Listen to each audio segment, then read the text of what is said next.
गेलं त्यांच्यावाल्या तर त्यांनी डायरेक्ट आम्हाला हातमार केली दादा. आणि तू काय सांगितलं तुम्ही बिलटे तुमची लायकी नाही तुम्हाला उसामध्ये असं करू चिनाला नवा रांडा तुम्ही इकडं कामाला येता का नुकसान करायला येता तुमच्या काय काय एवढ्या मजुरांना लहान लहान लेकरांना सुद्धा आणले बायला सुद्धा लय मारले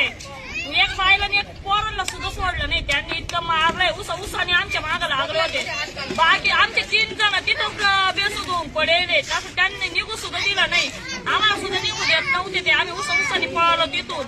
इतका पुरा त्याला मारलंय त्यांनी आणि अजून म्हणे तिथे तुम्हाला मारून टाकू म्हणे कोण आहे त्यांचं नाव आम्हाला माहित नाही म्हणे तुम्ही तुमची लायकी नाही म्हणे आमच्या वावरात पाय पिवायची असं तसं नाही बोलले ते डायरेक्ट उसांनी भल्या भल्या दगडांनी मारलंय दगड फेकच नाही केली त्यांनी पोरं सुद्धा पाहिले नाही पोरांना सुद्धा नाही मारलं त्यांनी. तुम्ही कुठले इथं आम्ही मनमाडगाव नांदगाव आहे का तिथल्या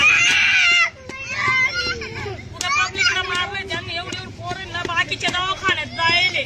दवाखान्यामध्ये ऍडमिट आहे बाकीचे. तर पोलिसांनी घेतली दखल तुमची काय पोलिसांकडे आता त्यांनी ते काय कागद दिलं ते पाठवलंय त्यांना दवाखान्यामध्ये. हा